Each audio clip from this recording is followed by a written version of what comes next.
Hey guys, what's going on? Welcome back to the channel. I am Starco Gaming and we are back with another Marvel Future Fight video. Guys, we are on the road to 15k subscribers, so make sure you smash that subscribe button because once we reach 15k subscribers, we're gonna have a big cash giveaway for subscribers and subscribers only. Also guys, make sure you drop a like on this video to help support the channel and help the channel grow. So guys, today we are finally testing Crescent Light Series in Alliance Battle Extreme. We're going to be seeing what she can actually do in Alliance Battle Extreme. Obviously, we're going to be talking about the build we are running with and also the rotation that we are going to be doing in this Alliance Battle Extreme run, guys. Now, if you're asking, is Crescent the best Alliance Battle Extreme character?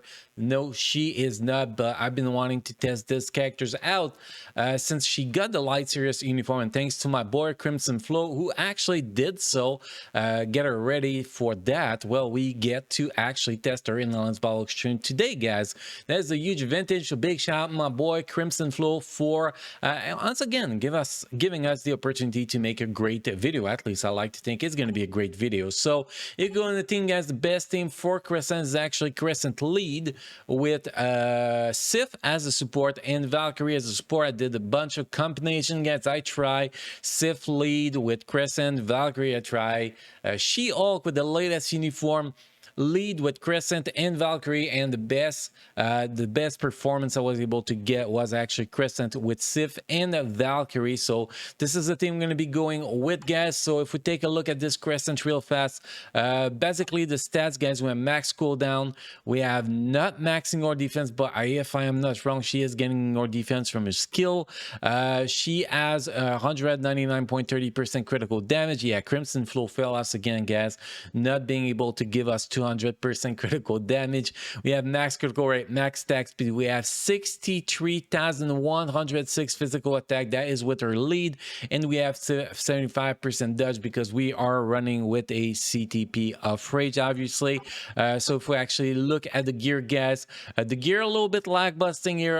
If we actually be honest, guys, only 2 blessings, a bunch of physical attack, but most of them are actually legendary. So a lot of work that could have been done here to actually make this character stronger, obviously. If we look at ESO set, we don't even have a fully awakened ESO set. We have a set bonus stage 10 in effect. So good enough to get a decent performance, but not good enough to actually see the full potential of this character. I think that this character, with the cards we have on this account, with a max out build, will probably do between 7 and 8 millions, but don't expect that in this video anyway. Sif with a lesser build can actually do better, can do 8 million. So that's not really worth pushing this character to the limit anyway.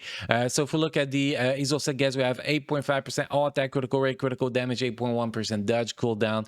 We have 32% damage proc on the ESO set. If we look at the artifact, we have our own artifact, which gives us increased damage done against super villain faction and super hero faction, which is quite useful. And then we have damage increase against super pure evil characters, which is not the frost base, I believe. So we have a CTP of rage. So basically we have max critical rate, max dodge. We don't care about stats, and we have the best, the most damage we can actually get from a rage here. So that's that. And as the uniform, guys, mythical uniform with all the bonus uniforms. So if we take a look here, we have Valkyrie here to mythical, we have Thanos to mythical, Hulk to mythical, Medusa to mythical, and Domino to mythical. So we get the max out of that freaking uniform here. If we take a look at the skills, guys, first tier 2 passive, apply to self, 35% increase of physical attack, super armor, and a bunch of shit. Very, very useful.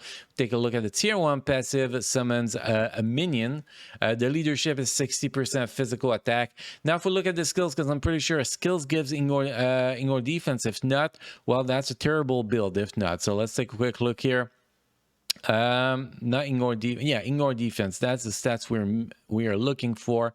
And no, so unless I'm not looking properly, we are really missing that ignore defense. So let's take a quick look again just to make sure I am not blind. So it is a big fail from my boy my boy Crimson Flow here. So honestly, if we have maxing our defense, maybe from the tier 3 here, yeah, from the tier 3, so it lasts 10 seconds. It's not as good as we want. I mean, when the tier 3 is active, we're going to get a lot more damage for 10 seconds, but that's going to be good for one rotation. It's not optimal. So yes, we should have her at maxing our defense. We could, but she does get in our defense, maxing our defense about half the rotation, which is actually not that bad. So if we talk about the rotation, guys, the rotation this girl is pretty simple. First, second skills, you want a second skill to start accumulated damage. Accumulated damage is based on damage taken, so you want to get it. So you press that second skills and you want to try to wait 1 or 2 seconds before you change with the next skills. The next skill is pretty simple. It's going to be the fourth skill to basically, you know, reflect damage, get all attack increase, all this shit. And also you want to delay the cancel on that fourth skill because you want to wait for the rock to appear pretty much. And then after that, I'm going to go with the fifth skills and get the proc on the fifth skills. Well, the rage, the biggest of the rage, you know, damage on the fifth skills you can, so you can maximize the damage. On the fifth skills over, you're going to use the third skill. The first skill is just to fill in and fill, you know, as a filler, just to get some extra damage and to charge that tier 3. Now, when the tier 3 is available, which is going to be every 2 rotation, guys, the rotation is actually pretty damn simple. You're going to do 2, delay cancel 4, delay cancel tier 3, and then you're going to do delay cancel into the fifth skills and then get massive damage on the fifth skills pretty much. But to be able to get maximum damage, you have to trigger the rage proc right at the start of the tier 3 skills. Gonna see, guys, in the video section, in the gameplay part of this video, when we get the tier 3 chain with the rage proc right at the start of the tier 3, we get a shit ton of damage. But if the rage proc happened like 1 second after the tier 3 is started, we are not getting a lot of damage. She is you know, Crescent is a lot of RNG in her kit, guys. If you don't get the proc at the proper moment, if you don't get enough accumulated damage, you're not going to get a good run. Technically, she's kind of characters that sometimes it can take you like 50 runs to actually get the perfect run. So it's not the AZ's character to play, but she is a character that can actually get the job done in Lens Ball Extreme without a single down. If you have her, you don't want to build, you know, Sif or something like that, she is definitely worth using. But if you have Sif, guys, you forget Crescent, because Sif is going to be so much better. But it's interesting to see what, you know, little characters like Crescent can actually do. So guys, next I'm going to be jumping in the gameplay section, which was pre-recorded before this part, guys, because we always want to test shit out before we actually talk about rotation. So you guys enjoy the gameplay section. You guys keep enjoying playing Marvel Future Fight, and I will see you guys again in the next video. Thank you.